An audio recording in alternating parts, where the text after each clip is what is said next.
자, 안녕하세요. 사태가 상황이 이러니만큼 비대면으로 이제 문제풀이를 하게 됐습니다. 자, 그래서 여러분의 입장에서 여러분이 어떻게 뭐가 어떤 부분이 잘 모를까 좀 고민을 좀 해봤고요. 그런 측면으로 해서 접근에 들어가도록 하겠습니다. 자, 이러다 보니까 조금 천천히 들어가도록 하겠습니다. 자, 우리 책은 21쪽이었고요. 5회 모의고사부터 들어갈 겁니다. 자, 1번 보시면, 자, 블레이커 이론을 얘기를 하고 있네요. 우리 블레이커 이론 하면 5단계인 건 알고 계실 거예요. 자, 1단계, 고의 정지기. 맞죠? 그리고 2단계가 초기 확장기. 그리고 3단계가 이제 저의 정지기. 그 다음에 후기 확장기. 그러니까 4단계가 저의 정지기입니다. 그리고 5단계가 감퇴기. 그래서 우리 보기 중에서는 감퇴기가 살짝 빠져 있는 상태예요. 자, 고의 정지기는 다산다사라고 얘기를 했고, 이때는 인구가 증가되지는 않을 거예요. 그래서 이거를 인구 정지형이라고 했는데, 거기가 인구 증가형이라고 돼 있네. 결국 답은 1번이겠죠. 인구가 가장 많이 증가될 때가 2단계죠. 초기 확장기. 그래서 이것은 다산, 감사, 많이 낳고 조금씩 죽는 게 줄어든다라고 얘기를 했고요. 후기 확장기 같은 경우는 감산소사. 그래서 이때는 인구가 증가되긴 하는데 둔화형이라고 얘기했었을 거예요. 그 다음에 4단계가 인구 증가 정지형이라고 표현했고요. 5단계는 감택입니다. 다른 거 다 맞았죠? 답은 1번이에요. 자, 2번입니다. 보툴리누스.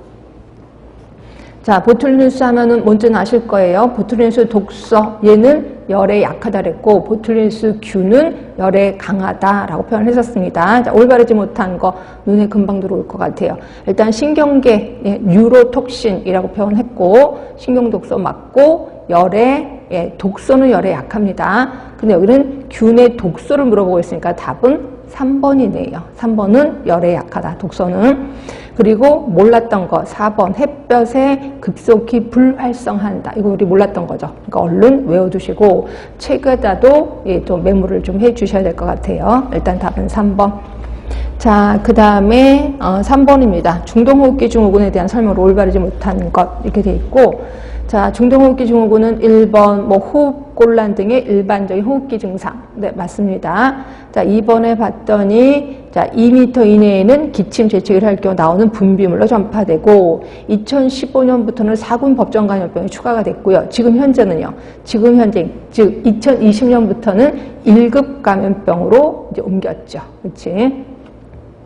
그러니까 2번이 틀리다고 하지 마세요. 왜냐면 2015년에 4군으로 추가된 거 맞고요. 그리고 2020년이라고 하면 1급으로 됐다. 이러면 괜찮겠죠. 하여튼 틀린 건 아니니까 일단 넘어가셔야 돼.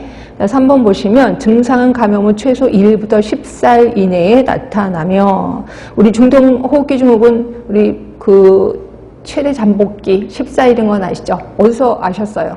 검역법에서 알고 계셨잖아요. 그렇죠? 검역법에서는 우리 10살 최대 잠복기라고 했거든요. 추 괜찮은 것 같기도 해. 그 다음에 환자 밀접한 접촉을 한 후 증상이 없더라도 보건소에 연락하고, 그 다음에 가족과 주변 사람을 위해 접촉일로부터 7일이 아니라 그렇지 14일간 자가격리를 해야 된다라고 되시면 돼요. 답은 4번인 것 같고요. 그 다음에 3번 같은 경우는 그 증상 발현 후 3일 이내에 바이러스 유전자 검사를 시행을 합니다. 그래서 바이러스 유전자 검사를 시행해서 거기에 확진을 하면 이 사람은 걸렸구나라고 본다는 거죠. 그래서 거기에 보시면 3번 같은 경우는, 자, 3번은 다시 한번 얘기할게요. 증상은 최소 2일부터 14일 이내에 나타난다. 네, 맞는 거고, 증상이 나타나기 전에 전염력이 없는 것으로 알려져 있다. 그래서 대부분 검사는 증상 발현 후 그다음에 3일 이내에 검사를 하게끔 되어 있습니다. 그러니까 증상이 없다 이럴 때는 전염력도 없는 거구나라고 보시면 될 것 같고요. 일단 답은 4번입니다. 여기 좀 헷갈릴 수 있어. 하여튼 답은 4번. 자, 그 다음에 4번입니다. 경구피임약의 효과는 어느 작용에 기인하느냐? 자, 경구피임약 배란 억제하는 건 아시죠? 그리고 착상 방지도 아실 거고, 또 하나 있었어요. 우리 그 자궁 경부에 그 점액을 끈끈하게 만들어서 정자가 통과하는 것도 힘들게 한다라고 얘기를 했거든요. 하여튼 3가지 특징이 있었었는데, 일단 가번 정제 죽이는 건 아닙니다. 나번 배란 억제 맞지요? 그다음에 다번에 수정란 착상을 지연시키는 게 아니라 착상을 방지한다, 방해한다 라고 보시면 되고요. 답은 나라 3번이 답이 될 겁니다. 자, 그 다음에 5번. 자, 마산시 소재 피내과의원을 개선하고 있는 원장 P씨는 창원시 소재 40세 환자 K씨를 인플루엔자로 진단했대. 자, 인플루엔자 하면 현재 지금 4급 감염병, 그죠? 그리고 4급 감염병은 표본감시 감염병이라는 것도 알고 계실 거예요. 물론 표본감시 감염병은 표본감시 의료기관만 신고하게끔 되어 있습니다. 근데 그 말은 없어. 그래도 하여튼 표본감시 감염병이고 어떻게 해야 되냐. 그러면 여기서 조금 더 깊게 들어가면 얘가 표본감시 의료기관이냐 이것까지 물어봐야 되는데 그런 것까지 꼭 모르셔도 될 것 같아. 이 문제는 그런 거 신경 안 쓰고 그냥 그 다음으로 뭘 해야 되느냐 요거만 좀 신경 써주시면 될 것 같아. 그러면 7일 이내, 그죠? 7일 이내 보건소장에게 신고하는 거죠. 근데 법에 보건복지부 장관도 있었던 거 기억하시나요? 네, 그래서 답은 4번이 괜찮아요. 7일 이내에 보건복지부 장관 또는 창원시 보건소장에게 신고해야 된다. 맞죠? 지금 내과 의원이 마산에 있지만 그 환자는 창원에 있습니다. 그러니까 창원의 보건소장에게 신고해야 된다. 답은 4번으로 하시는 게 좋을 것 같아요.